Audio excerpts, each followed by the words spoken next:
വ്യത്യസ്ത മതവിഭാഗങ്ങളുള്ള നാടാണ് ഇന്ത്യ. ആചാരങ്ങളിലുള്ള വ്യത്യസ്തതകൾ പോലെ തന്നെ ശവസംസ്കാര രീതികളും വ്യത്യസ്തമാണ്. മരിച്ചു കഴിഞ്ഞാൽ കുഴിച്ചിടുന്നവരും മൃതദേഹം കത്തിക്കുന്നവരുമൊക്കെയുണ്ട്.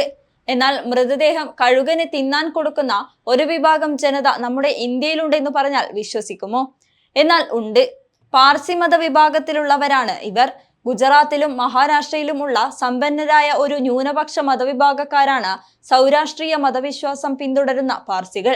പാർസികളുടെ ശവസംസ്കാര കേന്ദ്രങ്ങളെയാണ് ദ ടവർ ഓഫ് സൈലൻസ് അഥവാ മൗനഗോപുരം അല്ലെങ്കിൽ നിശബ്ദ ഗോപുരം എന്ന് വിളിക്കുന്നത്. മൃതദേഹം ദഹിപ്പിക്കുകയോ കുഴിച്ചിടുകയോ ചെയ്യാതെ കഴുകന്മാർക്ക് ഭക്ഷിക്കാനായി വിട്ടുകൊടുക്കുന്ന ഒരു ശവസംസ്കാര രീതിയാണ് പാർസികളുടേത്. അങ്ങനെ കഴുകന്മാർക്ക് വേണ്ടി മൃതദേഹങ്ങൾ വച്ചുകൊടുക്കാനും കഴുകന്മാർ മാംസം കഴിച്ച ശേഷം ബാക്കിയാകുന്ന അസ്ഥികൾ കൂട്ടിവയ്ക്കാനും ഉള്ള ശ്മശാന മന്ദിരമാണ് ടവർ ഓഫ് സൈലൻസ്. ഇന്ത്യയിൽ മുംബൈയിലെ മലബാർ കുന്നിലെ തൂങ്ങുന്ന പൂന്തോട്ടത്തിലാണ് പാഴ്സികളുടെ ശ്മശാനമായ നിശബ്ദ ഗോപുരങ്ങൾ സ്ഥിതി ചെയ്യുന്നത്.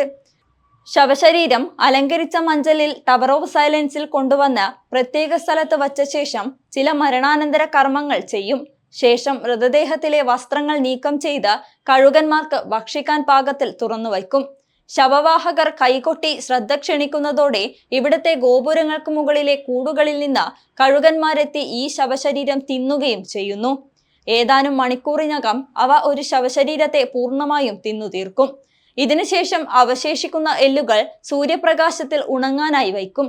പിന്നീട് അവ ടവർ ഓഫ് സൈലൻസിന്റെ മധ്യത്തിലുള്ള കുഴിയിലേക്ക് നിക്ഷേപിക്കും.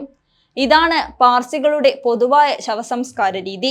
ഇത്തരത്തിലുള്ള ശവസംസ്കാര രീതിക്കായി സവിശേഷമായി ഡിസൈൻ ചെയ്തതാണ് നിശബ്ദ ഗോപുരങ്ങൾ എന്ന മരണക്കിണർ. കേട്ടാൽ പ്രാകൃതമെന്ന് തോന്നുന്ന ഈ ശവസംസ്കാര രീതിക്ക് പാർസികൾക്ക് അവരുടേതായ ന്യായീകരണമുണ്ട്. അഗ്നിയെ ആരാധിക്കുന്നവരാണ് സൗരാഷ്ട്രീയർ. ഭൂമിയും അഗ്നിയും വളരെ വിശുദ്ധമായ വസ്തുക്കളായാണ് അവർ കരുതുന്നത്. ശവശരീരം ദഹിപ്പിക്കുകയോ കുഴിച്ചിടുകയോ ചെയ്താൽ അത് അവയെ ദുഷിപ്പിക്കും എന്നും അവർ വിശ്വസിക്കുന്നു.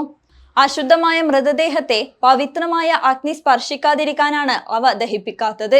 മാത്രമല്ല, മൃതദേഹം ദഹിപ്പിച്ചാൽ വായുമലിനീകരണം സംഭവിക്കുമെന്നും കുഴിച്ചിട്ടാൽ മണ്ണ് അശുദ്ധമാകുമെന്നും അവർ വിശ്വസിച്ചു പോരുന്നു.